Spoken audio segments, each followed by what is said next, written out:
À tout à l'heure, Bezrat Hashem. Boker Tov, on est vendredi 6 décembre 2013, ou plutôt le Gimel Tevet. Bezrat Hashem, Alinu le Tova Vilvacha. Deux halachot, Bezrat Hashem.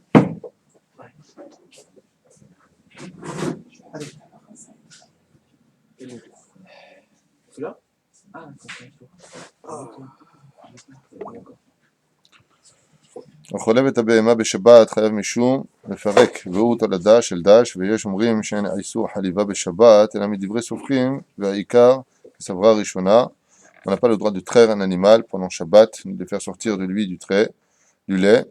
Mishum dash, c'est-à-dire qu'on les mefarek, on retire, comme on faisait pour le blé, la graine de l'écorce qui l'entourait. Donc ça c'est le premier interdit. אבל מותר לומר לגוי, לחלוב את הבהמתו בשבת, הואיל וריבוי החלב מצער ומסכן את הבהמה, ויש כאן צער בעלי חיים, אך החלב אסור בהנאה בו ביום, אסור לטלטלו משום מוקצה, ויש אומרים שצריך לקנותו מן הענו יהודי בדבר מועט, שלא יהיה נראה כחולב לצורך ישראל. Donc juste pour finir avec cela, il dit, par contre on a le droit de dire à un non-juif de traire l'animal. Pourquoi? Parce que voilà, exactement, ça met l'animal en danger, et comme ça met l'animal en danger, on a le droit de lui dire, mais on n'a pas le droit de profiter, bien entendu, de ce lait, ni même de le déplacer. Il a un digne de Moukse Bobayom, c'est-à-dire la journée même. On n'a pas le droit donc d'en profiter. Et dans le cas, il y a d'autres cas, dans le cas où vraiment on a un animal de ferme qui vraiment souffre de cette situation, alors il faut mettre le lait dans du pétrole pour ne pas qu'il soit consommable. Ah, on n'a pas le droit du tout de le boire même après Shabbat, le lait? Non, c'est mieux de le laisser chez un non-juif, de racheter celui-là d'un non-juif si tu veux en profiter. Mais si vraiment il n'y a pas de goy, qu'il a une vache par exemple qui est en train de souffrir, il a le droit de presser ses pieds, oui, mais en français c'est pieds aussi, sur le sol même, afin de faire perdre le lait, de ne pas en profiter, l'isole, ou comme je vous l'ai dit tout à l'heure, un kili où il y aurait du pétrole ou toutes sortes de choses qui annuleraient la possibilité de boire le lait. Comme il ne profitera pas de ce lait, donc c'est considéré comme un travail sur lequel il ne voulait pas en profiter, donc c'est permis dans ce cas-là. C'est-à-dire il a fait une chose, comme de marcher sur l'herbe, ça peut arracher de l'herbe. Donc dans ce cas-là, non. C'est pas interdit. Pourquoi? Parce qu'il ne marche pas pour arracher de l'herbe, il marche pour traverser. De la même façon, il ne veut pas sortir le lait pour le lait. Donc, melacha shenatzcha al-pegufa, וממקום צער בעלי חיים, מותר אפילו מדי רבנן, וטוב לעשות איזה שינוי. Seulement la différence qu'il y a, c'est que, comme il y en a qui disent que c'est des rabbanan, d'autres qui disent que c'est de raïta, on le fait avec un chinouille, au lieu de presser la main droite, tu presses avec la main gauche, par exemple, ובלבד שלא יחלוב את הבהמה הרבה בבת אחת, כדרכו בכל. Mais qu'il ne fasse pas comme il l'aurait fait dans la journée. C'est pour ça qu'aujourd'hui, mettre la méthode pour traire la vache, on utilise des machines, d'accord, qui sont sur Sharon Shabbat. Donc, elles sont branchées sur les pieds de la vache et puis ça se met en route tout seul. C'est pour ça qu'il faut boire du lait méadrine, parce que si les vaches sont très pendant Shabbat et que tu profites de cela, c'est que ça te baille. Top. Aval shegol cholev en tzorech dagdeg beze mutar ligoy lachlov lelo kol agbala. Mutar lachlov beshabbat letor kelim maous shenotan letocho וכולי וכל זה מקום. On continuera plus tard. On a fait deux halachot, on s'arrêtera là pour l'instant. Il y en a qui disent que si pour le lait de vache. C'est-à-dire, à Val de là, on découlera Blin et d'air peut-être la prochaine fois sur la femme qui veut donner du lait à l'enfant. Il n'y a pas que comme on dit, il n'y a pas que les vaches qui ont des pieds. Pour le lait qu'on achèterait pour le lait qu'on achèterait dans le commerce en Israël, il faut l'acheter que du méadrine ou le lait qu'on a en Israël. D'abord, il faut que ce soit Chalav Yehoudi. Mazé Chalav Yehoudi.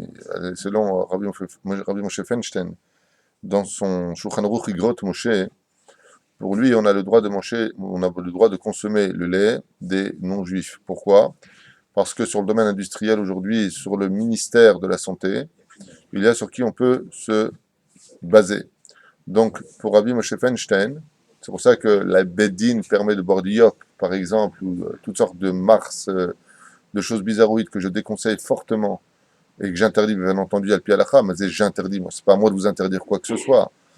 Rabbi Moshe Feinstein explique que le laitage d'aujourd'hui est fait de façon hermétique. Et de qui plus est, pourquoi est-ce qu'on avait un problème avec le lait des goïms? Parce qu'il pouvait mélanger du lait impur, comme le lait de chamel ou le lait de hanès. Donc, ça aurait pu être compliqué. Avant, ils faisaient des mélanges. Aujourd'hui, on craint pas cela. Et pourquoi aujourd'hui on craint pas cela? Parce que d'acheter du lait d'ânesse, ça coûte beaucoup, beaucoup plus cher que du lait de vache. Ou du lait de chamel, ça coûte beaucoup plus cher que du lait de vache. Donc il n'est pas dans l'intérêt du non-juif qui veut gagner de l'argent de façon légitime de mélanger du lait impur à du lait pur. De qui plus est, Rabbi Moshe Feinstein explique que de façon hermétique, la tuyauterie qui permet de transporter le lait d'un endroit à l'autre pour le mettre en bouteille ou en briques, vous savez, les boîtes, quoi, sont totalement hermétiques et un goy ne peut pas avoir accès directement. Je veux dire même quoi, il mange un sandwich jambon beurre à côté. C'est ch'touillotte. Pourquoi? Parce que malgré tout, c'est aujourd'hui vérifié avec des caméras, et même pour les non-juifs. Ah, il y a eu des erreurs. Vous vous rappelez la vache folle? Ils ont donné quoi? Les fermiers, ils ont donné de la nourriture, ils ont donné de la viande à des herbivores. Ça a créé des maladies extrêmement graves jusqu'à aujourd'hui. Donc, on ne peut pas faire confiance aux goïms. Parce que malgré tout, sous la table, ils font ce qu'ils veulent. Aval, nous, on va selon le rov, la majorité. Selon la majorité, je ne peux pas dire que tout le monde fait des bêtises. Donc on aurait pu penser qu'on peut boire du lait de non-juifs. Les Ashkenazim peuvent acheter du lait non chamour, c'est-à-dire qui n'est pas surveillé par un juif. Par contre, nous, on a une xéra de Rabbi Yosef Karo. Alors tu poses la question, est-ce qu'on peut défaire une xéra, un décret des sages, pour les Sfaradim, donc celui qui est Sfarad, et non pas Ashkenaz, même s'il monte et il descend. Il a vu la tuyauterie, il n'y a même pas de quoi mettre ses yeux dans la tuyauterie, tellement c'est fermé. Et Xéra veut dire un décret. C'est comme un feu rouge à 3 heures du matin où tu n'as personne sur la route. D'accord? Tu n'as personne. Mais il y a un feu rouge, tu ne vas pas dire, il n'y a personne, je passe. De façon logique, on peut passer. Il y a un feu rouge, tu t'arrêtes. Un décret, c'est un feu rouge. Peu importe s'il y a du monde ou pas en face de toi, tu dois t'arrêter. Les Sfaradim, on n'a pas le droit de consommer bichlal, du lait non chamour. C'est strictement interdit. Nekuda. La reine, chayav liot ashgacha shel Yehudi, doit être sous la compétence d'un juif qui observe de la traite jusqu'à la mise en bouteille fermée avec le tampon. Et En Israël. même si pourquoi Mazem Echané, Après, il y a 20 ans, les rabbinim avaient pareil, ils achetaient du lait sur le chameau. il y a plus de 30 ans, il y a plus de 30 ans, Eligel existait à Belleville, on vendait du lait chameau. Je ne sais pas de quoi tu parles. Il y a toujours eu du lait chameau. Toujours. En Israël, En Israël, quel lait? alors en Israël, vous avez remarqué que tous les laits sont chameaux, puisqu'ils sont d'Israël. Donc Nouva et ainsi de suite fournissent du lait qui est surveillé par des mashgichim. Le problème qu'on a, pourquoi dans ce cas-là il y aurait méadrine? Qu'est-ce qu'on a fait à la vache? On lui a mis une kippa, des titites, on lui fait la brite ou quoi? Méadrine du lait. On dirait que c'est du commerce, pas du tout. C'est qu'il faut vérifier les transports, quand est-ce qu'ils sont faits. Le mashgiach, il n'est pas là pour voir le transport. Donc le lait a été mis en boîte, la vache, elle est cachée à la madrine, elle est née à Meacharim, elle a eu 12 enfants, elle est heureuse, elle étudie en collège, la vache. Elle est une charidite, elle est devenue la vache. Mais de l'autre côté, le transport, il ne doit pas être fait le Shabbat, l'ifner vers le titel mirchol. Et ils se sont rendus compte que les entreprises qui fournissaient du lait, comme ils voulaient du flouche, moi je ne suis pas chômeur Shabbat, la vache non plus, donc on va faire transporter ce lait. C'est toute la différence. Comme ça, malheureusement, il y a des gens qui ont été chopés dans ce domaine. Heureusement pour nous et malheureusement pour eux d'avoir été stupides de faire voyager ton camion de la société qui a un tampon du Beddin pendant Shabbat. Alors, on a préféré, Bezrat Hashem, donner le tampon méadrine. Et la méadrine signifie que même le voyage est vérifié par les mashgichim. Quand est-ce que partiront ces boîtes de lait? Donc voilà, c'est un petit peu dans ce détail. C'est plus sur le domaine technique que sur le domaine de la Pour le même fabricant en Israël, des fois il y a des tampons, des fois il y en a. Nouva, t'as normal le Beddi, t'as le Rabbanout, et des fois t'as méadrine, mina méadrine. Donc c'est le transport.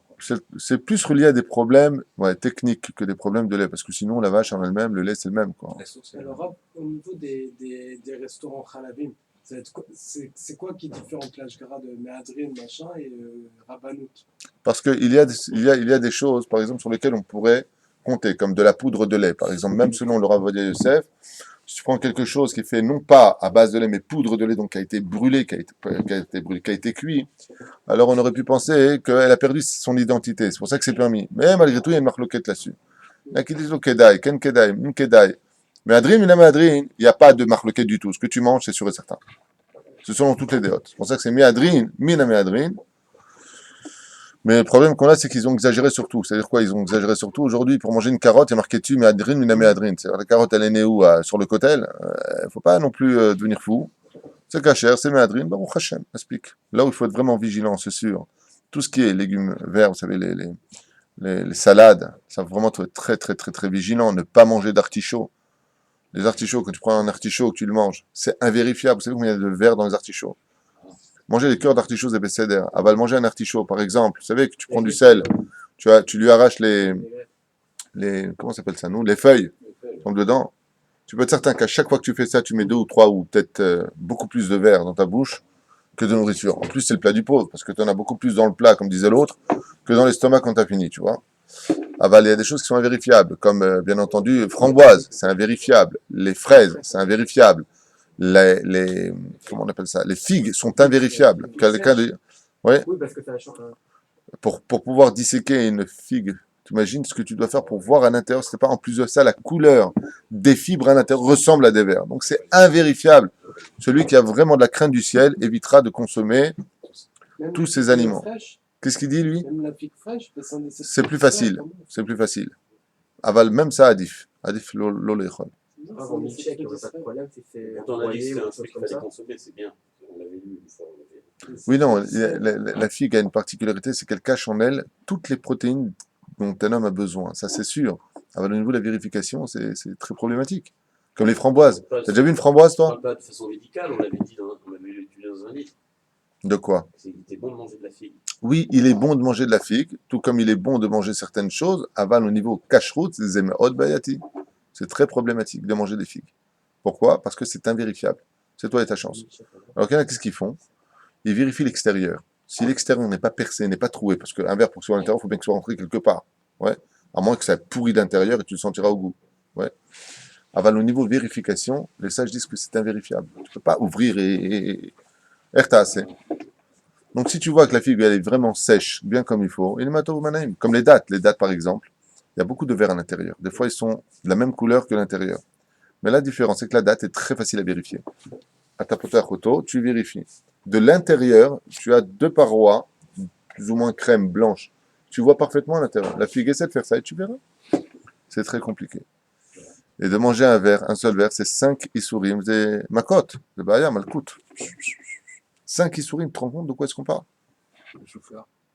Chou-fleur, c'est invérifiable. Il faut manger ou gouche créatif ou rien du tout. Chou-fleur, ne jamais consommer du chou-fleur. Chaz v'shalom, qui n'est pas gouche créatif. Tout congelé. Congelé, je me disais, c'est plus facile. Pourquoi? Parce que technique de légumes, quand même. Que ce soit une fraise, le Ben Ishraï, je te raconte une chose. Parce que tu as raison, il y a des rabbinim qui disent comme tu viens de dire, j'en connais beaucoup. Moi, personnellement, j'en connais, qui disent, nos grands-mères, ils faisaient ça. Le Ben Ishraï, un jour, il passait comme ça, il a vu un homme qui, après avoir bien lavé sa salade avec du savon, du vinaigre, de l'eau de javel, de l'acide citrique, il avait plus rien d'ailleurs, tellement il avait lavé, il était en train de manger. Le Ben Ishraï s'est arrêté comme ça devant sa porte. Il s'est arrêté, il lui a dit, sache qu'il y a plus de verre maintenant dans ta bouche que de cheveux sur ta tête. Et c'était pas un chauve. C'est-à-dire que, mamash, le nana, c'est invérifiable. Mais qu'est-ce qu'on appelle vert? Vert? Tout ce qui est vert, non. Tout ce qui est vert comme le nana, comme les salades vertes. Pareil. Le mieux, brocoli, c'est pareil. Alors, lui, il a dit quelque chose d'intéressant à propos de cela. C'est congelé. Les épinards congelés. Ou hachés. Si, par exemple, l'animal en lui-même, il est dac, c'est-à-dire qu'il a perdu sa signification, d'accord? Et depuis, il a été traité, donc il perd sa signification. Et je faisais laquelle? Ouais, mais congelé, il est congelé. Ouais, mais David, il est en train de dire, attends, le verre, il est congelé comme ça, il est pas permis pour autant. Il fait le congelé, il éclate. Il éclate. Ah, mais par contre, pour les fruits, si c'est en milkshake, il n'y a pas de problème. Il faut broyer les framboises, les fraises, tout ça. Si on achète un milkshake, c'est bon. Il y en a qui disent comme ça, effectivement. J'ai lu ça il y a très longtemps au Shulchan Aruch. Ils disent que si c'est tout fin, aval l'homme il est khatrila. Comment ça, je sais pas. Adif limnoa. Mishirotse lishma bekoli, celui qui veut m'écouter, il est préférable d'éviter. Alors bien entendu, aujourd'hui, grâce à Dieu, on n'a plus ce problème, ni de brocoli, ni de chou-fleur, ni de chou. Le chou, c'est invérifiable aussi, t'imagines le chou? Chaque feuille, il faudrait la vérifier, mais tu peux pas la vérifier. Pourquoi? Ça pénètre pas là-dedans. Ça pénètre pas là-dedans. Non. Il n'y a pas de verre dans les choux. Tu te rends compte de ce que tu viens de dire? Non, non, on ne dit pas est-ce que tu en as déjà vu, Maurice. On ne pose pas la question à chacun de nous, est-ce que tu as déjà vu? Moi, j'ai déjà vu un verre dans un chou. Non, mais alors tu le vois tout de suite parce qu'il est percé. Alors, peu importe, quand tu viens, bonne remarque qu'il soit à l'intérieur, bonne remarque que je tape fait exprès. Bah, quand tu viens, que tu coupes ton chou, tu peux en avoir un, tu comprends ce que tu peux en avoir à l'intérieur. Aujourd'hui, ce qu'on a de bien, c'est que même si avant tu voulais vérifier, tu vas couper petit et tu regardes bien la lumière, ce qu'on avait avant, c'était compliqué parce qu'il fallait vraiment être vigilant. Aujourd'hui, tu as tout en gushkatif. Et en gushkatif, ça élimine déjà 90% la possibilité d'avoir un verre à l'intérieur. Bon, ça aide. Ça aide. Je ne vais pas parler de ça. Au Kikar, il n'y a pas. Qu'est-ce que tu veux que j'y fasse? Eh ben, va au-delà du Kikar et tu trouveras. Parachat Shavua, je voudrais soulever avec vous un sujet. Un des sujets pour lesquels les sages nous ont dit qu'il est préférable de mourir, chas v'shalom, que de entraver cet interdit. Pourtant, al-pi halacha, nous savons tous que pour 3 avérotes, un homme se doit de mourir et de ne pas les entraver, même si on dit pikuach nefesh doché akol. C'est-à-dire que la Torah veut qu'on vive, la Torah ne veut pas qu'on meure. La Torah veut qu'on soit toujours en bonne santé, Dieu il veut toujours qu'on soit heureux, il veut pas qu'il y ait, il veut rien de mal pour nous. Avant, il y a des choses, okay, il y a des choses sur lesquelles, din velo ya'avor, on ne peut pas les faire. Les 3 choses sont connues. Avodah zara, travailler des cultes étrangers, comme chas v'shalom se convertir à une autre religion, que Dieu nous préserve de cela, qu'on tienne bien le coup dans cette époque très très très difficile, où par tous les moyens on est attaqué financièrement, socialement, on déteste, comme disait ce matin Maurice, aujourd'hui on déteste les juifs, mais à un point où c'est plus l'Europe qui nous déteste. On n'a plus où aller, tellement on nous haït. C'est la fin des temps, comme on dit chez nous. Pour eux, hein, pas pour nous. Donc, les cultes étrangers. Deuxièmement, l'inceste. Et pour finir, le meurtre. C'est-à-dire, si je viens, donc l'inceste, vous avez compris, le mec qui dit, va avec ta sœur, il préfère de mourir que de toucher à ça. Et pour finir, le meurtre, tue-le ou je te tue, mieux vaut mourir que de le tuer. Seulement, il y a pire que la mort, en elle-même, il y a pire que le Gehinam, c'est que pour ces 3 avérotes, on ne tombera pas dans ce que nous avions déjà dit la dernière fois, dans Masechet Baba Metzia, Bedaf Nun Het Amud Bet, le dernière ligne en bas. Qu'est-ce qu'il y a marqué là-bas? Demande Baba Metzia, s'il te plaît.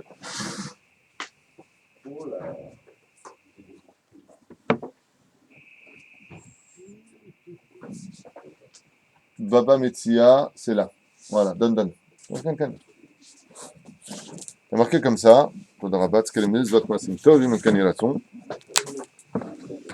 Katouf Kacha.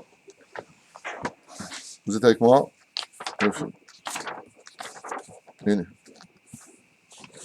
Monchet Amud Bet. Monchet Amud Bet, c'est là.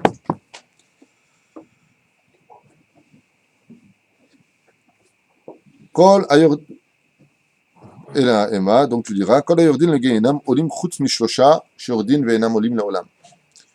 Tout le monde descendra se réparer s'il a besoin l'hôpital des âmes, qui s'appelle le Gehinam. Avec les 7 paliers, on en a fait 3 seulement dans le Rishit Rochma. 3. Parce qu'on dit jamais 203. Pas de rapport, mais c'est pas grave. Chutz mishlosha. Il y a 3 cas. Si eux, ils font ces avérotes-là, ils vont au Gehinam et ne remonteront plus jamais. Ça veut dire que ceux-là, ils peuvent s'installer là-bas, ils peuvent prendre un. Le 7e palier. Alors exactement, tu m'as devancé, eux ils descendent au 7e palier, le Meshemigi Alesham, Rishit Rochma, et celui qui arrive là-bas, il ne monte plus. Quels sont les 3 péchés? Shordim ve'enam olim eluen abba leshet ish, celui qui a pris une femme mariée. Même si elle est séparée de son mari, ça veut dire qu'ils sont séparés depuis 10 ans, depuis 20 ans, depuis 1 million d'années, elle n'a pas eu son guet. Tant qu'une femme n'a pas eu son guet, c'est chas vechalila. Hashem ishmor v'irachem, tu t'approches de cette femme-là. Okay? Il y a eu union, je parle d'union entre elle et toi. Le red Gehinam ve'eno ole leolam. préférait pour cet homme-là de ne jamais être venu au monde. Aval, il a fait tchouva, bien sûr. Les deux.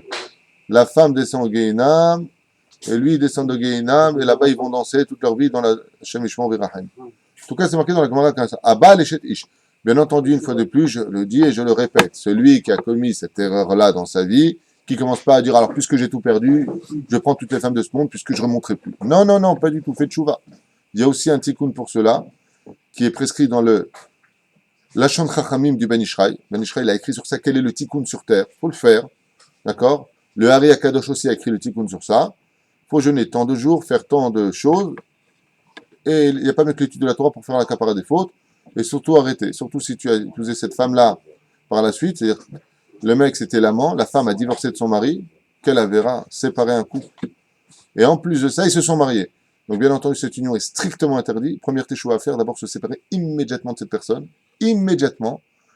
Mais bien entendu, tout ce que je dis, chaque cas est un cas pour lui-même. Il faut bien vérifier de quoi est-ce qu'on parle. Donc, si une personne écoute ce shiur et qui se sont concernés, qu'il aille voir un rab lui expliquer la situation, parce que ce que je dis, c'est une généralité. Ça ne comprend pas toutes les choses. Il faut bien vérifier.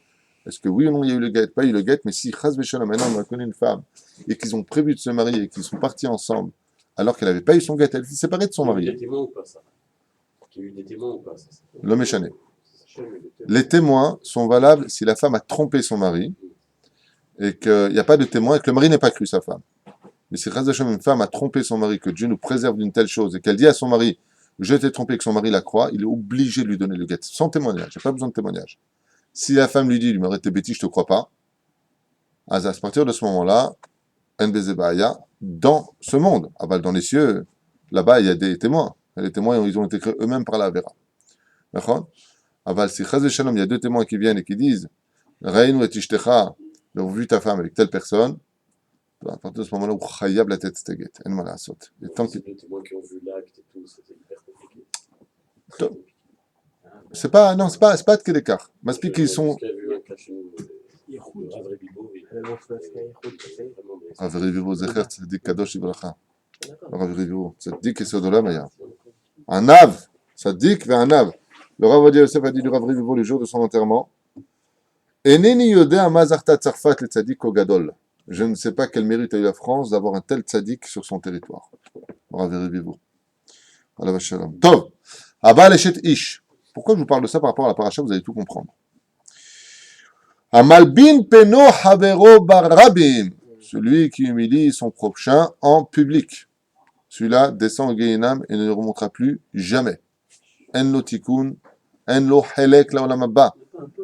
Même pas un petit chouïa, il ne monte pas le pauvre. Et pour finir, Amechane shemra le chavero. Celui qui donne un surnom péjoratif à son prochain. Là, le teubé. Teubé. Hein? Tu viens, tu l'appelles comme ça, tu lui changes son nom de façon péjorative. Donc, c'est pas comme sa femme, elle s'appelle par exemple, comment elle s'appelle? Déborah, et tu lui dis bébé. D'accord? Déborah, tu dis toi? Qu'est-ce que tu parles, toi? T'as ta femme et tout le monde garde à vous. Qu'est-ce que tu parles? Tu parles. Chaque fois que tu parles, tu te retournes si elle n'est pas là. Tu frimes. Tov. Mais par exemple, quelqu'un, il appelle sa femme Jebele. Jebele, ça veut dire une poubelle. D'accord? C'est comme l'autre, il disait à sa femme, t'es la poubelle du monde. Mais il n'était pas méchant, il voulait juste charrier. Okay? Assour. Tout celui qui donne un... C'est marqué dans la Gemara Meforash. Amalbin, והמכנה שמרה לחברו, שהמכנה דהיינו מלבין, הפלגב, דדרש, בשמי, וכו'. Ce sont les trois cas. Celui qui vient sur une femme mariée, celui qui humilie son prochain en public, et celui, ça fait très peur, et celui qui chas shalom appelle une personne par un nom, comme par exemple, comment il s'appelle le bim là-bas, le hamor là-bas, hamar. Quel est le référentiel là, pour le dernier point? C'est celui que l'on appelle et qui se fait appeler par un nom qu'il n'aime pas trop et qui ne veut pas. Est-ce que c'est, et qui considère, oui, mais qui n'est pas content qu'on l'appelle par ce nom-là, ou c'est d'un commun accord utiliser un mot qui n'est pas bien pour une Le nom de l'homme, c'est le mazal de l'homme. Le nom de l'homme, c'est la destinée de l'homme. Tu lui changes son nom, tu lui as destiné tout ça. Mais de qui plus est, ici, la Gemara ne dit pas par rapport à cela. La Gemara ne rentre pas dans le domaine ésotérique de l'explication. La Gemara nous dit que c'est une humiliation, mais la différence qu'il y a, c'est que s'il est humilié, alors pourquoi tu dis pas qu'il est relié au deuxième cas? Il y a marqué Amalbin Peno Chavero Barabim. C'est-à-dire d'humilier une personne, même s'il n'y a personne sur lui-même, ça c'est strictement interdit. Ça c'est strictement interdit. Alors, maintenant je referme cette Gemara et on attaque le sujet. Celui qui appelle l'autre, Shra. Shra, Ah oui, c'est pas bien, c'est pareil. c'est strictement interdit. Celui qui appelle une personne, hein, ben c'est pour ça qu'on est tous réincarnés, qu'il n'y a pas de Géoula. Parce que le jour où il y aura la Géoula, il n'y a plus de tchouva possible, puisqu'on passe de la Bina à la Chokhma. Ouais. Et ben c'est pour ça que justement le Mashiach n'est pas encore là. C'est-à-dire que tant que le Mashiach ne vient pas, on peut encore tout arranger, et j'insiste énormément sur cela. Celui qui a commis cette erreur peut encore arranger les choses, mais qu'il le fasse tout de suite. Parce que demain, on peut entendre un grand coup de chauffard, et c'est la Géoula. C'est connu qu'il est Shra, tout le monde le sait, tout le monde l'appelle. Alors tous ces gens-là qui l'appellent Shra, et que tout le monde le sait, tout le monde le dit, vont tous aller au Gehinnom, ne remontent pas. Assaut. Mais tout comme, il faut le savoir, je finis ça avec toi Maurice, tout comme il est strictement interdit d'humilier une personne en public, tout comme, de l'autre côté, il y a des moments où c'est une mitzvah d'humilier une personne en public. C'est-à-dire que dans le Shulchan Aruch, il y a des cas extrêmes, comme la femme qui ne veut se donner à son mari que si elle obtient ce qu'elle veut de lui. Elle se conduit donc comme une prostituée. Tu me donnes, je te donne. D'accord? Ou alors, pire encore, le Shulchan Aruch nous dira, bien sûr, on n'a pas le droit de l'humilier en public, hein, mais c'est le Beddin qui décide. Elle refuse de donner à son mari, donc on va lui descendre le sroum de sa ketouba. D'accord? Le mari, ma femme ne veut pas se donner. Je ne suis pas sauvé de la faute. Le Beddin, à un moment, il va mettre des panneaux partout dans la ville en disant que cette femme-là est une ceci, cela. Par exemple, le Beddin a le devoir, si un homme vend de la viande pas cachère, de publier son nom. C'est une grande humiliation. T'imagines, le mec, il peut plus sortir de chez lui. Faites attention, ne surtout pas acheter chez lui. Mais c'est une mitzvah. C'est une mitzvah. Comme par exemple, quelqu'un qui vient dans la synagogue, qui va empêcher qu'il y ait un chiour. Il va prévenir une fois, deux fois, trois fois qu'il arrête. Et à un moment, comme une fois l'a fait mon rave, il y en a un gabaï à la synagogue à Yerushalayim, à l'époque, à Armon HaNatziv, à chaque fois, il commettait l'erreur fatale de dire au rave, vous savez que c'est une fois de plus encore un interdit de manque de savoir-vivre, qui est vraiment qui est au niveau de la BMA, on n'a pas le droit, comme c'est marqué dans le Or Letzion, le rave Abba Shaul. Ouais, on n'a pas le droit de dire à un rave quand est-ce qu'il commence et quand est-ce qu'il finit. C'est strictement interdit de venir à un rave, tu fais comme ça. C'est interdit. Il n'y a qu'une BMA qui n'a pas d'âme qui peut parler comme ça. Lama Arav Yodea. Par contre, il peut faire un remez au rave si le rave lui demande, en disant, écoute, quand je me lance dans la Torah, je vois plus l'heure, tu me fais un signe. D'accord? Ou alors, tu peux dire simplement, Wadara, regardez, on a encore le droit de prier Mincha, tu fais une allusion. Mais dis du rave, oh, c'est ton copain. Le Talmud Torah Keneget Kulam, il y a des imbéciles, comme disait le Rav Moutsafi dans son shiur à Moussayov, qui font Rebi Hanania. Ça veut dire arrêter. Le Rav Moutsafi, il a dit Elou yirgdou le Geinam. Geinam. Comme ça, il a dit le Rav Moutsafi. Pourquoi? Il dit pourquoi tu arrêtes pour dire le Kaddish, mais tu sais pas qu'une phrase de Torah, un mot de Torah, c'est tous les Kaddish du monde entier. Mata ose. Chez l'oye Kaddish. Ne dis pas le Kaddish, pas la peine. La Torah, c'est Talmud Torah Keneget Kulam. C'est Shabbat. Talmud Torah Keneget Kulam. L'étude de la Torah, c'est contre tout, y compris le Kaddish. Qu'est-ce que tu es en train de faire, Rabbi Hanani ben Akashi Omer? Qu'est-ce que tu es en train de faire? Ten la Rav, titnae comme Ben Adam. Après, le Ravari, qu'est-ce qu'il a fait? Une fois, deux fois, même pas une fois, 1 mois, 2 mois, 3 mois. Au bout du 4e mois, il l'a renvoyé de la synagogue. La tête, les maths, il est parti, cet homme-là, la tête en bas, il lui a bien fait comprendre qu'il n'avait plus intérêt, Bichlal, à remettre les pieds dans la synagogue. Le kach yatzam inamakom. Et comme il expliquait, je n'ai pas fait ça à mon honneur, mais cet homme-là ne veut pas comprendre. C'est pas 1 mois, 2 mois, 3 mois, c'est maspik, tafsik.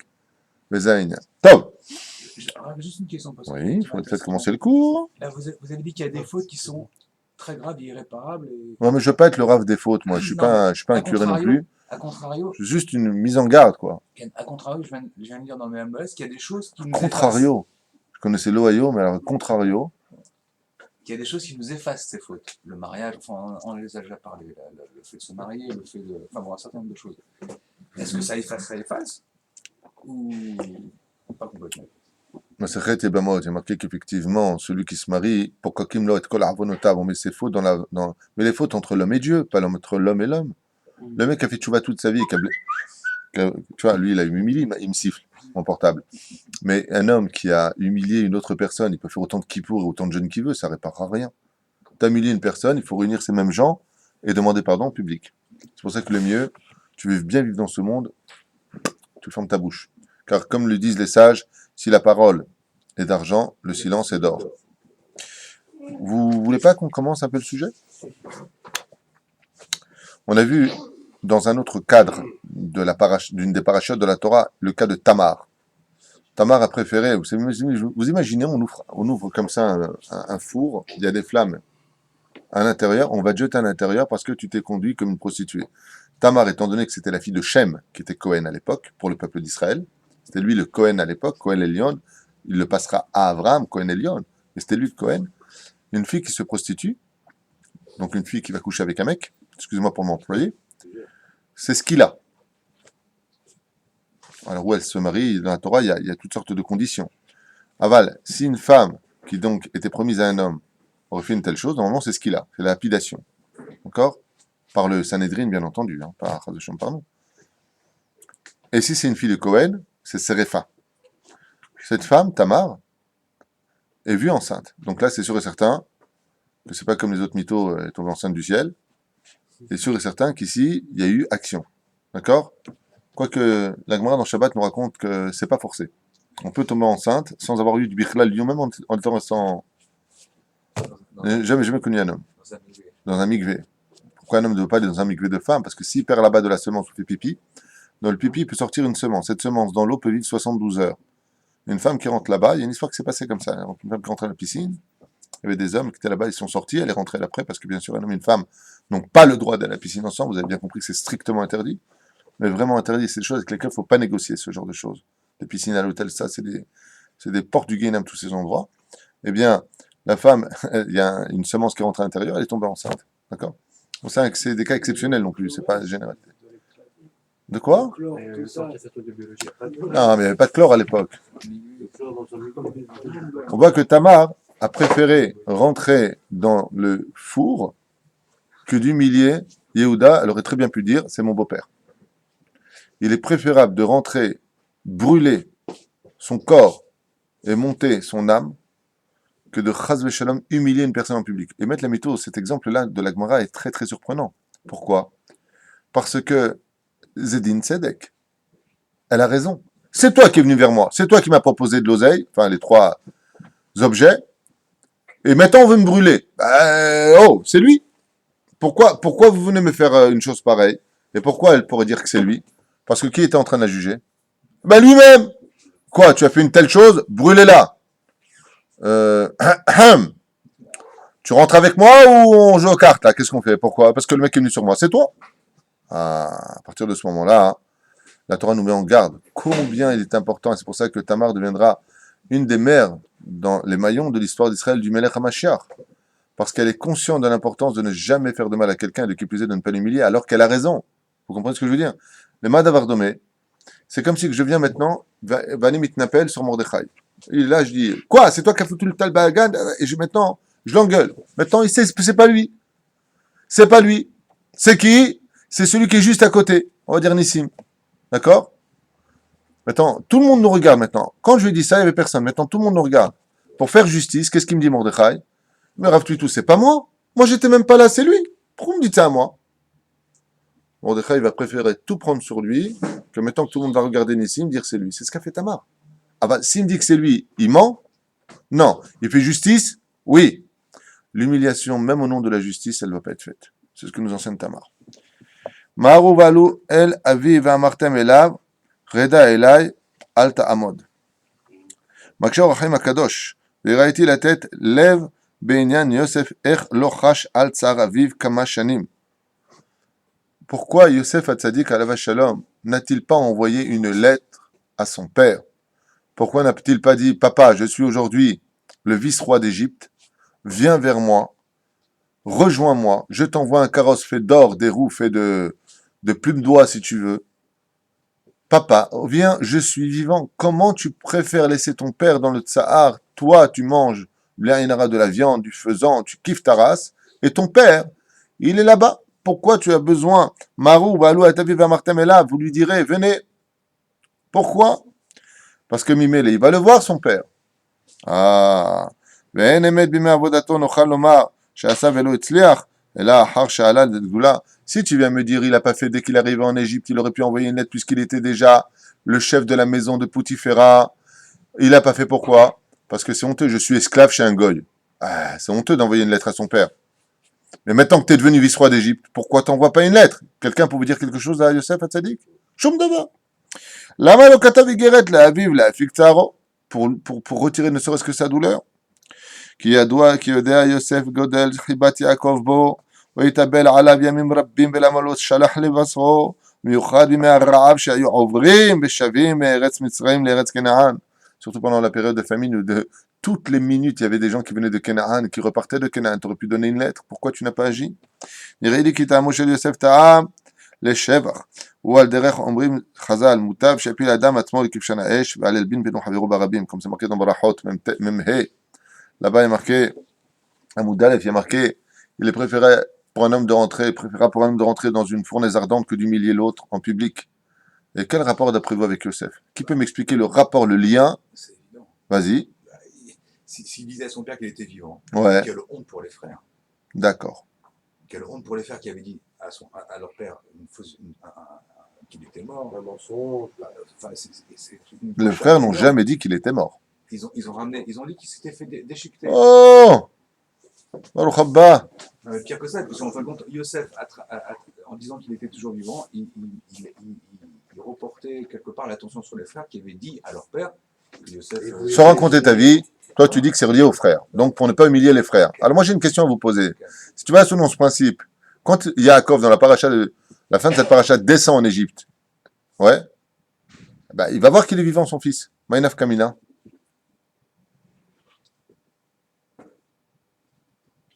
T'as un bug? Non, Si, pour ne pas les humilier face aux Égyptiens, pas simplement face à... Il a qu'à les faire sortir. Bon, on avance, c'est mieux. Mais tu as raison, c'est relié aux frères, c'est évident. Mutav shapil adam atzmo kvishan vechash al kavod ha'achim ilbayesh lifnei Yaakov et Yitzhak vechol zera Yaakov savar she'adif tsa'ar aviv me'ilbon ahiv vegilui ma'aseh ha'mechira barabim. Il a préféré son père le voir laisser souffrir tel qu'il était que de provoquer l'humiliation. Parce que s'il avait dit « Viens parce que je suis vivant », tel que ça aurait été fait, tel quel, la première question, on leur dit « Alors, explique-moi comment tu en es là » directement. Et ses frères auraient été mis en porte-à-faux. Donc les frères auraient été humiliés. Et la colère de Jacob aurait peut-être l'emporté sur la raison, Chazve Shalom, et ça aurait provoqué une humiliation flagrante et peut-être une malédiction. Lo alenu. Achim ksheruim et amar'a, she'asu le'avihem bevamram, Aftarov Yotoraf Yosef Miad Yaakov Koret Begadav Yasem al Motnav Vitabel al Beno Yamim Rabbim. Oto Abba Shesavar Sheigi Azman la Noach Meat Minach Sevel Shesaval Oto Bimei Chayav והנה רוגזו של יוסף קופץ עליו והוא הקשה מכולם המרגיש בניו וטענותם מנסים לקום ולחמו בכל מיני ניחומים. בקיצור, après toutes les épreuves de Yaakov Avinu, alors que les frères n'ont pas réussi à le consoler de la perte de Yosef, d'accord, et il a refusé les consolations. Je ne peux pas être bien ne sachant pas où est mon fils. נתאר לעצמנו והנה באחד מן הימים כאשר האחים יושבים לידי אביהם בוכה והם משתתפים בצערו אף מוזלים איתו דמעות והנה מקבלים מכתב ויוסף אבא אני חי עוד comment c'est marqué? אני עוד חי. Alors, et pourquoi ce serait humiliant? Regardez bien comment il explique ça, c'est magnifique, parce que là, il nous donne vraiment le ta'alich, le processus. Il dit, les frères, ils étaient près du père, ils savaient très bien ce qu'ils avaient fait, tous les frères. Et ils sont mis à pleurer de voir leur père dans telle situation. Maintenant, pour le père, ça veut dire que vraiment, les frères ne savent pas ce qui s'est passé. Il dit, comment tu veux que j'envoie une lettre en disant, papa, je suis vivant? Comment t'es vivant? Demande à mes frères. Mais Rachid, C'est grave. Il suspectait Yosef, Yaakov. Mais pourquoi il n'a pas envoyé Binyamin? Il dit parce que Rachel est morte sur la route, parce que Yosef a disparu sur la route, et qu'apparemment, tout ce qui vient de Rachel peut mourir sur la route. C'est la raison, c'est marqué dans la Torah, ce que je viens de te dire. Qui met à Rachel. Hein? Alors que maintenant, il peut dire à son père qu'il est vivant maintenant. La façon dont ça se déroule. Hein. Parce que- Alors regardez ce qu'il dit ici. והיום זו יפות, בכל דברי הניחומים שניסו לחמו, הכל היה בקשר כזה, הכל לא היה הצגה. Donc qu'est-ce qu'ont fait les frères? Ils ont fait du théâtre en consolant d'une certaine façon leur père, parce qu'ils savaient la situation. באיזה בושת פנים היו עומדים לפני כל המשפחה, במיוחד לפני האבא והסבא הצדיק יעקב, יצחק. Donc il y avait Yaakov, il y avait Yitzhak. Comment est-ce qu'ils auraient pu tenir une telle situation? על כן יוסף הצדיק פוסק להלכה ולמעשה עדיף שהאבא יישאר בצערו. Je préfère, il a fait une halakha Yosef Hatzadik, je préfère laisser mon père dans la peine. Regardez bien ce qui a marqué, c'est Nora Vayom. Je préfère le lire et vous le traduire que de le dire de ma bouche parce que c'est quand même très dur à entendre. על כן למעשה עדיף האבא שיישאר בצערו ובאבלו ואף ימשיך להישאר בלי רוח הקודש מעיקר לא יגרום למעשה. Alors qu'est-ce que ça a engendré le fait que Yaakov soit triste? La maison a perdu sa lumière. La Shekhinah a quitté Yaakov, puisque la Shekhinah ne peut vivre qu'avec quelqu'un qui est dans la joie. C'est pour ça que si tu veux te sortir d'un malheur, si tu es pas bien en ce moment, la meilleure façon de garder Dieu avec toi, tu veux qu'il t'aide, ouvre-lui la porte de ton cœur par la joie. Car Dieu ne réside jamais avec un homme qui n'a pas de joie. Donc si tu veux que Dieu t'aide dans ton épreuve, sois heureux. Pourquoi? Parce que si tu es triste et que tu commences à faire des crises, eh ben ne demande pas de l'aide à Dieu, c'est toi qui l'as renvoyé. Vous avez compris ce que je viens de dire? Donc même si tu fais semblant d'être heureux. Comment ça va? Très bien. En attendant, je fais... Ben, et là, regardez comme c'est fort. Il est préférable à Yosef de laisser son père sans Akadosh Baruch Hu à la maison, parce qu'il est triste, dans le deuil, dans la tristesse, que d'humilier une personne en public. C'est un psak halakha de Yosef Hatzadik. C'est pour ça qu'il n'envoie pas de Yigeret. Les maaseh, shaya bo boshet panim laachim. לכן המוצאים, המשך הפרשה, שיוסף מתגלה אל האחים, נאמר, ולא יכול יוסף להתאפק לכל הניצבים עליו, ויקרא והוציאו כל איש מעליי. Et pourquoi il a besoin de faire sortir les autres? Comme c'est marqué, faites sortir tout le monde de la pièce, car je vais me dévoiler à mes frères. Pourquoi? Vous ne me répondez pas. Pourquoi il a besoin de faire sortir tous les Égyptiens de la pièce? Pour la même raison. Pas qu'ils soient humiliés devant. Dites-le, je ne pose pas des questions de Kita Gimel, c'est Kita Aleph, les questions que je pose. Il a besoin de faire sortir tout le monde pour... Alors, vous savez que la Torah se vit tout le jour à la maison. Souvent, quand on veut corriger ses enfants, vous avez remarqué que sous prétexte que nous sommes le père, on vient et on les humilie en public. De toute façon, tu as un bon rien, chose qu'il ne faut jamais dire à ses enfants, chas v'shalom. Ouais. Si ton enfant il t'apporte une théouda, par exemple, qu'il a eu un bon résultat, dis pas, ouais, super, puis pose-le là-bas. Regarde ce qu'il a marqué, dis-lui, kol hakavod, je suis fier de toi. Hein? Quand un enfant il ramène quelque chose, pour lui c'est une victoire, il a été plus sage que d'habitude, on lui a montré. Donc c'est bien de réconforter son enfant. Hein? Ne joue pas les égoïstes toute ta vie. On va dire, j'en ai rien à faire de tes affaires. Ouais, super, c'est bien. Ben, heureusement, parce que tu l'aurais pas eu, je te remets une tannée. Ha ha ha, super, imbécile. Sache comment diriger ta famille. Alors, sous prétexte que ce sont nos enfants, qu'est-ce qu'on fait? Mais tu comprends rien. T'es un imbécile, t'es un abruti. Devant tous les autres frères. Moutar ou assour? Strictement interdit d'humilier ses enfants. Regardez ce qu'il fait. Moi, des fois, quand je parle avec mes enfants, je suis pas content d'une chose, pour leur demander, viens dans la chambre, je vais te parler. Il y a toi et moi. Parce que je vais te défoncer. Chas v'shalom. Pas physiquement. Aval la kavana, que les autres n'écoutent pas ce que j'ai à te dire. La il faut parler de côté. Yosef fait sortir tout le monde pour pas humilier ses frères. Alors qu'il aurait très bien pu lui dire, eh ben, vous savez qui je suis maintenant? Paf! Chut, c'est moi, Yosef, votre frère. Et là, tous les Égyptiens, ils auraient vu ça. Quoi? Vous avez des Juifs, vous avez vendu votre frère? Boucha v'cherpa. D'abord, il y aurait un chilul Hashem. Non, pas surtout. Le chilul Hashem, dans ce cas-là, il passe en deuxième cas. Pourquoi? Parce que c'est le roi. C'est le roi. De quoi? Mais il est dans son droit ici, Yosef. Quand t'es voleur et que tu fais un cambriolage, tu te fais arrêter par la police, bah, ne commence pas à te plaindre. T'as pris tes risques. Ils l'ont vendu, ils ont pris le risque. Eh ben. C'est pas par rapport à eux, c'est par rapport à Dieu. C'est-à-dire que, finalement, c'est pas. מפרש רש"י שלא היה יכול לסבול יהיו מצרים ניצבים עליו ושומעים ושאחים מתביישים. Et il n'a pas voulu le dire devant les autres pour ne pas faire honte à ses frères. Pourquoi? Parce qu'ils vont se sentir regardés. Au Midrash Rabbah, il y a marqué là-bas, מובא אמר רבי חמא בר חנינא לא עשה יוסף כשורה שאילו בעט בו אחד מהם מיד היה מת. Et Yosef Hatzadik, sur un seul coup, il aurait pu tuer ses frères dans la honte.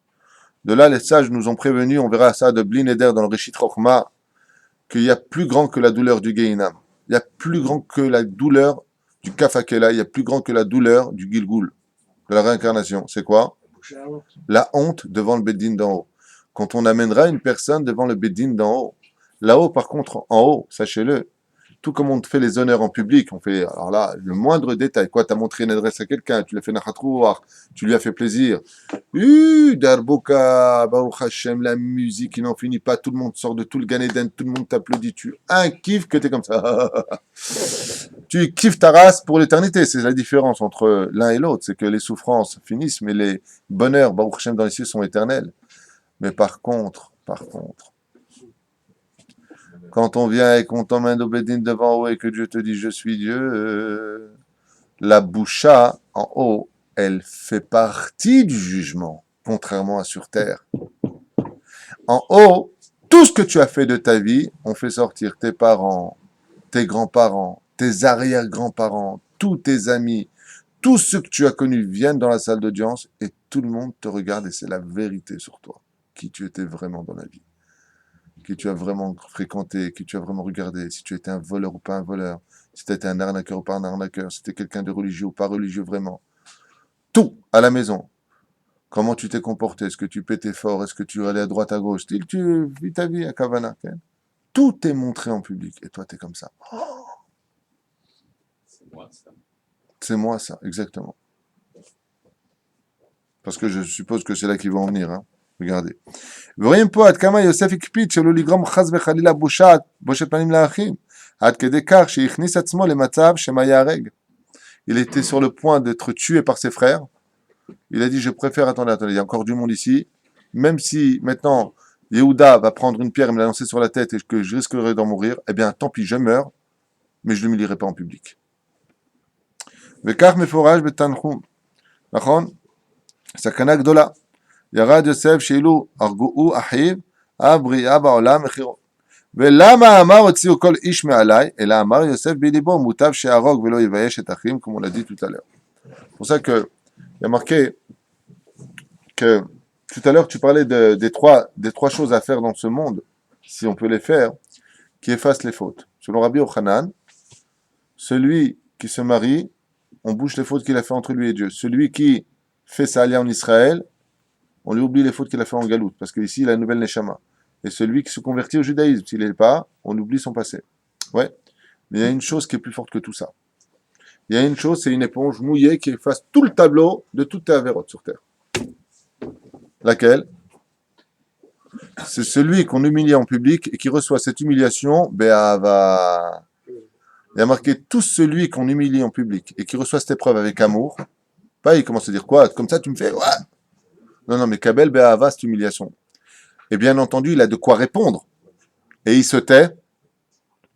Depuis sa naissance jusqu'à ce moment-là, tout ce qu'il a fait dans sa vie, Dieu prend une éponge, il essuie tout. Ça veut dire que le plus grand cadeau qui puisse vous arriver dans votre vie, pour vous, tant pis pour l'autre, c'est de vous faire humilier en public. On a pu faire aussi des pires fautes et ça n'est pas ça. Les pires fautes. Il y a marqué à Kadourou Mocheket Kol Averot. Kol Averot Shelo. Mais attention, pas il fait comme ça, hein, merci de l'humiliation dans son cœur, c'est je vais te tuer, je vais. Mamash Mekabel Be'ava. Comme si qu'on lui annonce qu'il a gagné 50 millions d'euros. Tu imagines la joie? Ouais. Ouais. D'ailleurs, regardez comme c'est beau. Je vous dis, qui veut être humilié en public fortement et prendre 50 millions d'euros? Ouais, je veux bien. Ouais, moi je veux bien tout de suite, là-bas au fond, on lève la main, tout le monde, vas-y. Là-bas au fond, aussi. En public, grave, hein? Ouais. Alors qu'à peine qu'on vous fait, en voiture, on fait à peine un petit geste, vous êtes prêt à défoncer le mec. Hein? Ouais. En fait, ça dépend de l'humiliation. Pour faire partie de la Chevra Kadisha de Rabbi Shimon Bar Yochai, il y a marqué dans Zohar Kadosh. Rabbi Shimon Bar Yochai donnait un sal de Dvela. Il donnait un panier de figues, mais des figues pourries. La personne devait aller au chouk, ouais.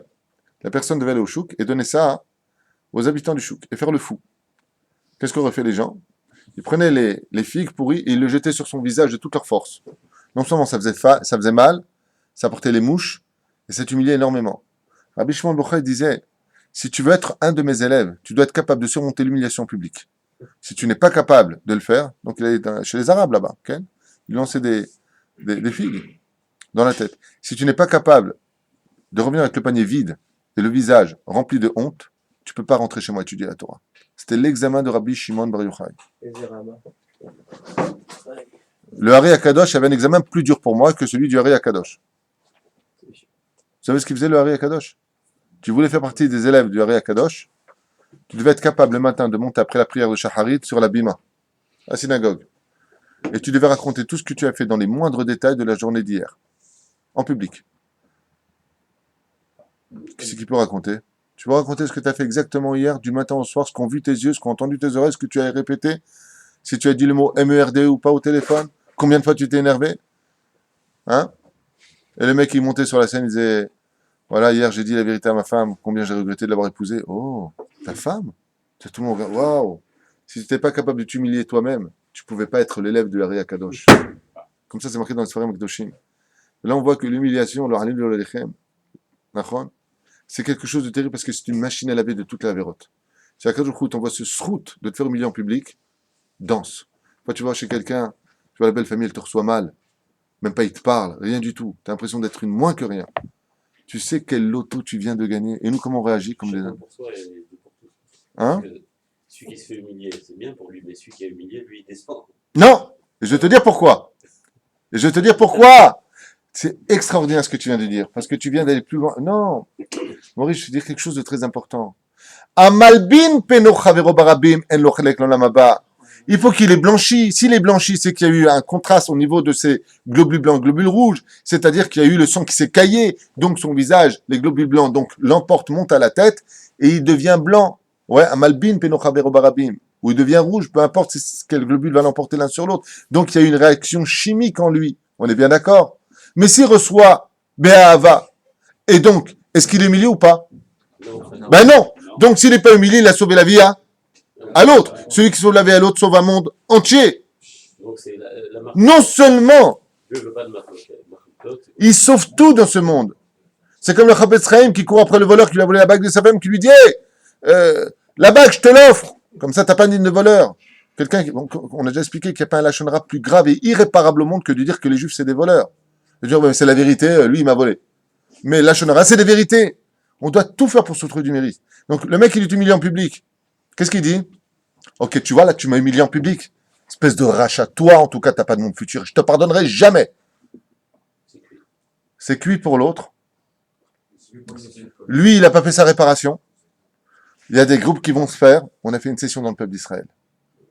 Si tu es capable pour Dieu, parce que pour soi, on n'est pas capable. Et à ce moment-là, il faudra juste penser à Hachem. Je vous donne un exemple. Vous êtes avec moi? Vous êtes assis dans votre fauteuil et vous voyez vos enfants que vous n'avez pas vus depuis 20 ans. Donc, l'exemple, c'est papa sur le fauteuil, sur le trône. 2000 ans, c'est les 20 ans. Vos enfants viennent vous voir. Et devant vous, ils se frappent. Ils se rentrent dans une dispute pas possible. Vous n'arrivez pas à les séparer. Il vous reste qu'un seul argument. Lequel? Fais-le pour moi. Arrête pour moi, mon fils, pour moi. Je ne vous ai pas vu depuis tellement longtemps. Ça fait 2000 ans que vous êtes en galoute. Vous venez en Israël, vous allez vous prendre la tête. Faites-le pour moi. Vous comprenez ce que je veux dire? Oev shalom verodev shalom. Bien entendu, si on parle d'un messie, encore une fois, il y a des lois spécifiques pour chaque cas. Ah ben, la généralité, c'est ce que je viens de vous dire. Si tu n'as pas la force de le faire pour toi, alors fais-le pour Dieu. Si un homme savait ce qu'il attend comme tikkunim, ouais, quand je vois des tzadikim aussi grands que ma maman, Hashem Shroveh Hayer, combien elle souffre aujourd'hui, Bezrat Hashem, que ça refouache rapide, Bezrat Hashem. Mais combien c'est inquiétant pour nous, parce que c'est une femme aussi élogieuse que ma mère, Hashem Shroveh Hayer, qui toute sa vie a servi à Kadosh Baruch Hu, Baruch Hashem, fait tellement de tzedaka, tellement de choses dans le monde de la Torah, tellement s'occuper des pauvres, jamais elle a mis un morceau de viande dans sa bouche, elle sait qu'il y a une famille qui n'a pas un morceau de viande dans la sienne. En davar kazé. Souffre autant aujourd'hui. Alors qu'est-ce qui nous attend, nous, qui sommes remplis d'avérotes? La reine Adam, s'il a l'occasion d'être humilié en public, d'accord, vous imaginez combien il évitera de souffrance. C'est quelqu'un qui est très malade, qu'est-ce qu'on lui souhaite? Bezrat Hashem, que tu te fasses humilier en public, comme ça, tu te nettoies. Mais attention, tu reçois Be'ahava, tu reçois avec amour, comme ça tu empêches l'Avéra de vivre dans le peuple d'Israël. Qu'il n'y ait pas de Havla Be'am Israël, qu'il n'y ait pas d'Avéro dans le peuple d'Israël. La reine, l'humiliation, il faut savoir que c'est un médicament unique en son genre. Unique. C'est qu'il est capable de réparer l'humiliation. Il n'y a pratiquement pas de tikkun qui soit capable de le faire. C'est pas une mauvaise nouvelle. Et c'est ce que fait Yosef Hatzadik. Comment je peux le leur dire? Et quand il va leur dire, je suis Yosef, votre frère, qu'est-ce qu'il leur continue après? Qu'est-ce qu'il dit par la suite? Non, vous aviez peut-être de mauvaises pensées, mais tout est dirigé par Dieu. Dieu, il a tout fait du bien. En fin de compte, Atem chashavtem et zel ra'a, aval Hashem chasheva ota letova. Dieu, c'est pour le bien, c'est pas pour le mal. Donc, il faut être capable de voir au-delà des choses. Alors dans ce cas-là, il aurait dû Dafka laisser tout le monde, comme ça il les humilie devant tout le monde et ça leur fait la capara de... Non, parce que malgré tout, on ne construit pas une mitzvah sur le dos d'une avéra. Voilà pourquoi non. Fais ce que tu as à faire, laisse faire à Hachem le reste. Mais ils ont été humiliés, ils sont devenus rouges. Les frères sont morts. Ils sont morts. Ils sont morts. Oui, mais ils sont revenus. Ah, non. Les anges ont rendu les âmes des frères dans le corps. Ah oui, c'est plus que l'humiliation. Ah, le Moïse donne un quatrième cas qui efface tout. Je ne sais pas si, je sais pas si j'ai bien compris. Il dit aussi qu'une personne qui arrive à une autre position, ça efface sa faute. Juste un instant. Je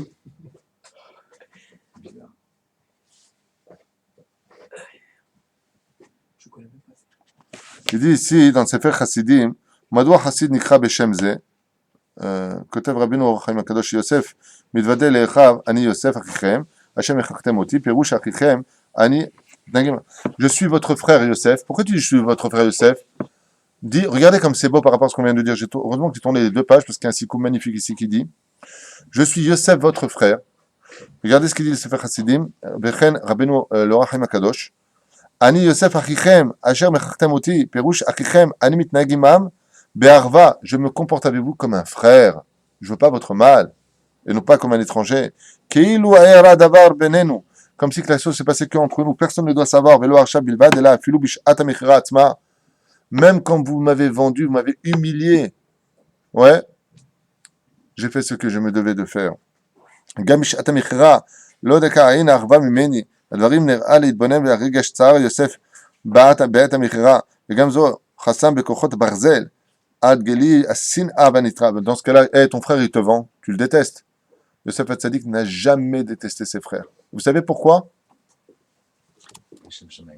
Non, pour ne pas mettre ses frères en porte-à-faux. Vous imaginez, si Yosef s'était mis à prier pour que ses frères le payent très cher, qu'est-ce qu'on dit nous à un autre juif qui nous a fait du mal? Je te souhaite pas du bien, mais je te souhaite pas du mal. Je te souhaite pas du mal, mais je te souhaite pas du bien, plus exactement. Ou alors, t'inquiète pas, il y a Dieu qui regarde tout, tu paieras pour ça. Oui ou non? C'est ce qu'on dit, nous. Surtout les Sfaradim, on a le sang chaud. Hein? Yosef Hatzadik, quand on lui faisait du mal, de le vendre. Il n'y avait aucune rancœur. Il disait, Baruch Hashem, malheureusement, tu as été choisi pour me faire payer mon tikkun. Hashem evarech otra. Tatzler b'darkecha atov. Itnaeg itam kemoach. Comme j'ai dit une fois à quelqu'un qui se prenait la tête avec l'autre. Il dit, mais t'es mon fils, tu me dois du respect. Et le père lui a répondu, le fils lui a répondu, quand tu te comporteras comme un père, alors j'aurai du respect pour toi. Tu te comportes comme un arabe, je te considère comme un arabe. Je dis, tu as tort. Tu as tort. Tu ne dois pas considérer l'autre parce que il fait ou il ne fait pas. Il y a des lois. Respect des parents, c'est respect des parents. De la même façon. Talet kol asono sheba elav yashar me'hashamayim. Parce que Yosef Hatzadik, d'où il a une telle force? D'où tu as une telle force d'être capable d'éviter l'humiliation? Parce que l'humiliation peut avoir lieu dans ce monde et dans l'autre. Prenons l'exemple du Lachon Hara. Je suis seul dans ma voiture. Je commence à dire des mots ou à penser des choses sur tel juif. C'est vraiment dégoûtant de sa part. C'est vraiment sale juif. Dans ma tête. Dans les cieux à que je trouve, il voit tout. Zenikra Gam Lachon Hara. Même dans le cœur de l'homme. Alors bien entendu, au fond, là, je vois Stéphane qui est en train de dire ah, j'en peux plus, c'est quoi cette vie de ouf de juif. C'est pas simple d'être juif, mais si tu savais quel ça a l'air, Dieu te réserve. Baruch Hashem, Stéphane, Masgan, la plage, je t'abarre chez moi, Gan Eden, tu kiffes, pas besoin de joint, tout est dans la respiration. Tu respires comme ça. Oh, Wallah, tu kiffes ta race. Hein? C'est pas simple d'être juif, mais quelle différence? Tu sais pourquoi les gens sont mal élevés? Tu sais pourquoi les gens s'énervent? Parce qu'ils vivent un mal-être à l'intérieur d'eux. Ils vivent un mal-être à l'intérieur d'eux. Je vais te donner un exemple. Un jour, quelqu'un qui était obèse, on lui a dit oh, t'as vu le gros là? Il s'est retourné, Et il a commencé à hurler, ouais, tu me traites pas de gros, ça m'humilie. Il y avait un rave qui était à côté. Et le rave, il lui a demandé au gros de se calmer. Et le gros, il n'a pas voulu se calmer. Il lui a dit, viens avec moi. Il l'a emmené, où? Dans son bureau. Et dans le bureau, il y avait un miroir. Il lui a dit, regarde-toi. Il s'est regardé, il lui a dit, comment tu es? Il lui a dit, je suis gros. Il lui a dit, pourquoi tu t'humilies? Il a dit, quand tu es le gros, c'est pas bien de le faire, ça justifie pas qu'on doit le faire. Enfin, c'est une réalité des choses. Si t'arrive une chose, c'est comme c'est une réalité dans les cieux. Donc, c'est ce qu'il dit ici. Toute la force de Yosef Hatzadik est venue parce que lui, chez lui, il voyait tout Minashamayim. Nous, on est toute la journée avec Bezrat Hashem, avec la kippa sur la tête, on ne pense pas une seconde ce que l'on dit. Ouais, Gamzol et Tova, ouais. Ouais, Gamzol et Tova Taras. De quoi Gamzol et Tova? Le mec a envie de le tuer. Hein? Comment contrôler une pensée? C'est ça, là, je suis en train de Il faut réfléchir. respirer avant de penser. Il dit ça vient du cœur. כותב בעל ספר חסידים, מדוע החסיד נקרא בשם זה? על שם והחסידה. תרגום אונקלוס וחוריתא, דהיינו שהחסידה שומעת חכפתה אף על אף החסד שהיא עושה עם חברותיה ואינה חוששת. Pourquoi est-ce qu'on appelle un chassid qui vient du mot chassida? Parce que la chassida, c'est la grande patte, l'oiseau, là, la cigogne, entend son humiliation, ouais, et ne réagit pas pour autant. Vélo chochechet, ça veut dire elle ne tient pas compte de l'humiliation qu'on lui fait.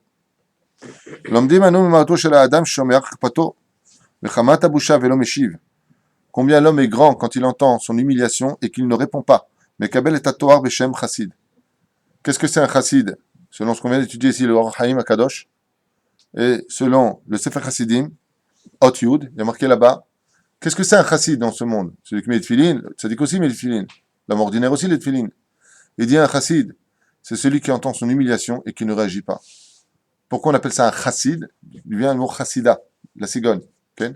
Qui entend son humiliation toute la journée et qui ne réagit pas dans son monde à elle. Okay?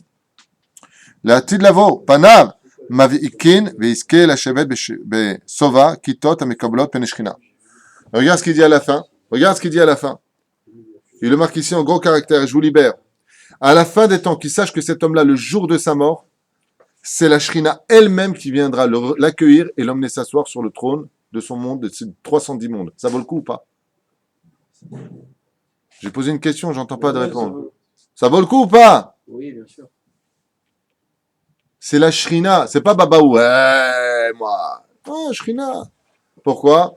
Parce que Akadosh Baruch Hu, toute la journée, il est humilié. Toute la journée, on entend, moi j'ai fait de l'oseille, moi, je sais travailler, celui-là, il ne sait pas travailler, il n'a pas de sechel, donc on l'oseille, c'est les gens qui ne savent pas travailler en général. Pendant ça, c'est Dieu qui l'a donné, et Dieu, il est humilié toute la journée. Moi, si je ne m'étais pas levé à 5h du matin, j'aurais... Et ton client de 10h, tu sais combien Dieu il a organisé pour que tu puisses avoir au téléphone à ce moment-là, et s'il avait une diarrhée, au moment où on t'appelle, il était aux toilettes, qu'est-ce que tu aurais fait? Et moi, je me suis levé à 5h du matin. Il y a marqué, ne t'enorgueillis jamais de tout ce que Dieu fait pour toi. Et ta santé, ouais, mais moi je suis prudent. Oui, mais moi. Il n'y a rien de toi, Andouille. C'est tout Hachem. J'ai connu des gens qui sont devenus, excusez-moi, je vous dis la vérité, hein, je ne veux pas donner de nom. J'ai connu, et je n'invente pas ce que je dis, j'ai connu des gens qui sont devenus millionnaires parce qu'ils se sont trompés complètement dans leur boulot. Et s'ils avaient fait selon leur truc, Rabbi Nachman enseigne. Rabbi Nachman enseigne un truc de fou. Il dit le seul moment où Rabbi Nachman dit, le seul moment où tu es sur la bonne route, c'est quand tu t'es trompé de route. C'est un truc de fou. Moi, je me trompe de route, déjà, je regarde ma femme, c'est à cause de toi. Je ne sais pas pourquoi, mais il faut un cobaye, là, tout de suite. Je ne comprends pas. Ils ne savent pas faire les routes. Ils ne peuvent pas faire maintenant des tours. Quoi, c'est 16 km, tu ne pouvais pas me prévenir au lieu de rien faire à côté. Rabbi Nachman dit, c'est à ce moment-là que tu es sur le bon chemin. Parce que si tu crois que tu t'es trompé de route, c'est que Dieu n'existe pas dans ta vie. L'humiliation, c'est quand tu as l'impression de te tromper de chemin, qu'on ne t'a pas respecté. Donc on vient te montrer que tu n'es rien. Le seul moment où Dieu peut rentrer chez toi, c'est quand tu t'es vidé. Le moment où une personne est humiliée, la Shrina rentre en elle. La Shrina reste avec lui. Et si tu te mets en colère, et que tu es triste, la Shrina s'en va. C'est la force de Yosef Hatzadik, Shtabar Shemolad. Ve'Hashem Matzliach Beyado. Tout ce que faisait Yosef, Dieu était avec lui. Vous savez pourquoi? Parce que lui qui était le Ben Zekunim, servi, se retrouve être serviteur chez des non-juifs. Il n'en a jamais éprouvé de la honte. Il n'a jamais ressenti la moindre humiliation. Il y a eu des tzadikim comme ça qui étaient balayeurs à Tel Aviv. Des tzadikim qui connaissaient absolument toute la Torah sur le bout des doigts et qui chantaient des chantons comme Shabbat Yerushalayim en nettoyant les caniveaux de Tel Aviv il y a encore 40 ans de cela. Ils étaient fiers que Baruch Hashem, j'ai un travail. Baruch Hashem, je nettoie la terre d'Eretz Israël. Ils n'ont pas senti ou ressenti des difficultés. Quel est le problème de nos juifs d'aujourd'hui qui viendraient en Israël? Qu'est-ce que tu veux que je fasse en Israël? On est tous patrons. Eh bien, commence en bas de l'échelle. Mais c'est même pas travailler, tu vois, de toute façon israélien, tu vois, c'est un sauvage, celui-là c'est un voleur, et toi t'es quoi? Non, moi je suis kadosh. Moi je sais travailler, moi je sais tout, et vous savez rien. Commence en bas de l'échelle. Tu prends un mec qui travaille avec toi, par exemple dans le Tivour, hein, puisqu'on a Eric ici présent, un très très bon personnage dans le Tivour. Je rappelle que on a le décorateur aussi, Maurice Bengozi pour les appartements. Nous avons pour les cuisines, j'ai nommé Nissim, Zetoun, c'est deux associés, c'est deux acolytes. Pour le reste, on s'arrêtera là. De ce fait, Baruch Hashem, chacun de nous, on a un chimiste, on a un mytho, on a tout. On a un plombier. Mais tu prends un mec dans le Tivour, après 2 mois, qu'est-ce qu'il veut faire le mec? Il veut déjà savoir du Tivour. Pourquoi? Il faut que j'évolue dans la vie, il faut voir plus loin que le bout de son. Mais Baba, quand tu veux être patron, tu prends tous les soucis qui vont avec. Non. Le problème, c'est que les Juifs, on est tous des patrons. On sait tous mieux les uns que les autres. Et le pire, c'est que l'un, il veut toujours dire à l'autre ce qu'il doit faire. Parce que lui, c'est mieux que l'autre. Habibi, tiye savlani. Si tu veux dire à l'autre ce qu'il a à faire, d'abord donne l'exemple toi-même, au lieu de critiquer. Et ainsi donc, Bezrat Hashem, tu finiras par arrêter d'humilier les autres, toujours en jouant les patrons, en voulant savoir ce que tu dois savoir. C'est la vol de ta midote. Aval de l'autre côté, qu'on ne confonde pas. Y a-t-il un médecin dans l'avion? Quelqu'un est en train de mourir? Non, je suis poussière, moi je suis rien, j'ai diplôme, je suis chirurgien, non. Celui-là, il faut l'emmener en hôpital psychiatrique. Il faut connaître sa place et je finirai avec ça, comme vous le savez tous. Même si on se doit d'être extrêmement humble, surtout dans les cas d'humiliation, le vrai sens de l'humilité, c'est quand on connaît sa place réellement parlant. Achem Beshem Hashem, la Seven Asliach, Sheniske Bezrat Hashem, le Kabel Akol Be'ahava, Be'arva, Shalom, Be'reut, Shabbat, Shalom.